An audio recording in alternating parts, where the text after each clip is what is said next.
प्रिय विद्यार्थियों, स्वागत है अप्लाई कार्लो चैनल पर। ये है एनसीईआरटी और पीवाईक्यू रिवीजन भाग 10, जिसमें हम 20 चुनिंदा प्रश्नों का 5 मिनट में दोहराव करेंगे। ये वीडियो खास तौर पर वीडियो सीटीईटी, आरईईटी, शिक्षक भर्ती, ग्रुप डी और अन्य प्रतियोगी परीक्षाओं की तैयारी करने वाले छात्रों के लिए है। हर सवाल के साथ मिलेगा सही उत्तर, जिससे आपकी रिवीजन होगी तेज और सटीक। अब बस पहला सवाल सुनिए। राजा नाम धर्म गोपारणम धर्मो रक्षति रक्षितः, इसका तात्पर्य क्या है? ए, धर्म जनता की रक्षा करता है। बी, राजा को शासन करना चाहिए। सी, राजा यदि धर्म की रक्षा करता है तो धर्म भी उसकी करता है। डी, राजा ही धर्म है। तो सही उत्तर है सी। अब अगला सवाल। रर गोविंद रेंचुरू के अनुसार लोकतंत्र की स्थापना किन तत्वों से होती है? ए, संविधान और वोटिंग। बी, नीतियां और सेना। सी, संसद, सरकार, न्यायपालिका और संस्कृति। डी, केवल जनसंख्या। सही उत्तर है सी।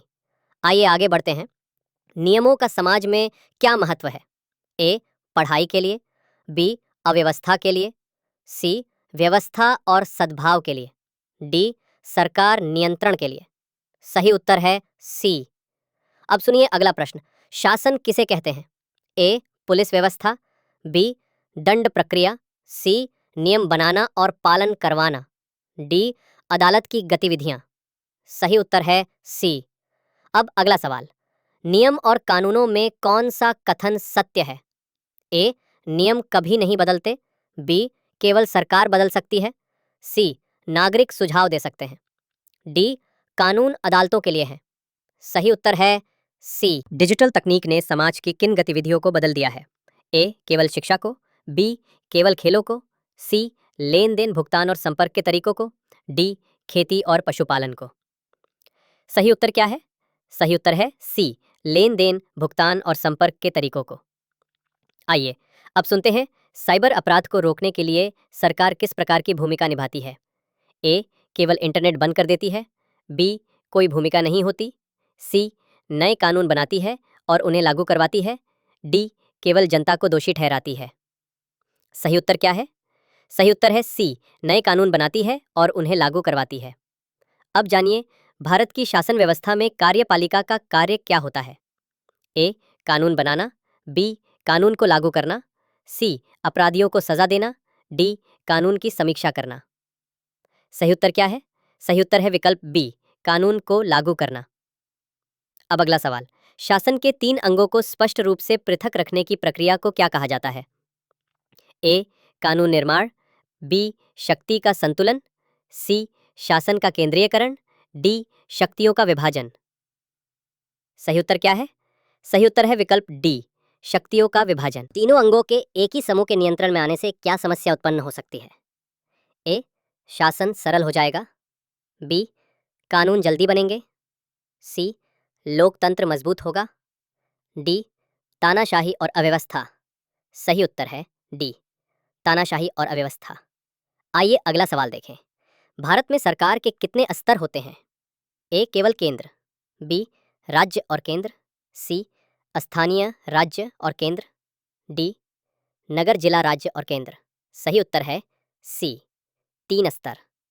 अगला प्रश्न। यदि बाढ़ केवल किसी गांव या नगर में आई है तो जिम्मेदारी किसकी होती है? ए, केंद्र सरकार। बी, राज्य सरकार। सी, स्थानीय सरकार। डी, संयुक्त राष्ट्र। सही उत्तर सी, स्थानीय सरकार। भारत सरकार का आदर्श वाक्य। ए, वसुधैव कुटुंबकम। बी, सत्यमेव जयते। सी, धर्मो रक्षति रक्षिता। डी, सर्वे भवन्तु सुखिनः। सही उत्तर है बी, सत्यमेव जयते। अगला सवाल। भारत में कार्यपालिका के प्रमुख कौन होते हैं? ए, राष्ट्रपति प्रधानमंत्री। बी, न्यायाधीश वकील। सी, प्रधानमंत्री मुख्यमंत्री। राष्ट्रपति राज्यपाल।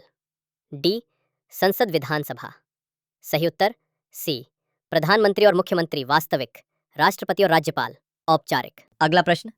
डॉक्टर एपीजे अब्दुल कलाम को मिसाइल मैन क्यों कहा जाता है? ए, पायलट थे। बी, संविधान लेखक। सी, मिसाइल कार्यक्रम में योगदान। डी, वैज्ञानिकों को प्रशिक्षित किया? सही उत्तर है सी, भारत के मिसाइल कार्यक्रम में योगदान। अगला सवाल, डॉक्टर कलाम का किस वर्ग से गहरा जुड़ाव था? ए सैनिक, बी व्यापारी, सी नेता, डी युवा। सही उत्तर डी युवा। अब प्रश्न है, लोकतंत्र शब्द की उत्पत्ति किस भाषा से हुई है? ए हिंदी संस्कृत, बी लैटिन अरबी, सी ग्रीक डेमोस और क्रेटोस, डी फारसी अंग्रेजी। सही उत्तर सी, ग्रीक भाषा से। जनता लोकतंत्र में अपने प्रतिनिधियों का चुनाव कैसे करती है? ए लॉटरी, बी वोटिंग, सी नियुक्ति, डी अनुशंसा। सही उत्तर विकल्प बी, वोटिंग द्वारा। अब अंतिम दो प्रश्न, भारत में वोट डालने की न्यूनतम उम्र क्या है?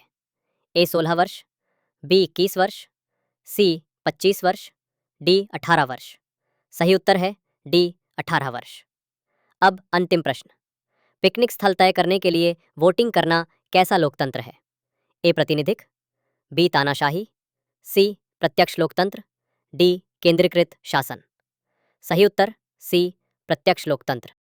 अगर वीडियो पसंद आया हो तो लाइक करें, शेयर करें और चैनल को सब्सक्राइब ज़रूर करें। पीडीएफ के लिए नीचे दिए गए व्हाट्सएप या टेलीग्राम ग्रुप से जुड़ें। मिलते हैं अगले भाग में, तब तक के लिए जय हिंद।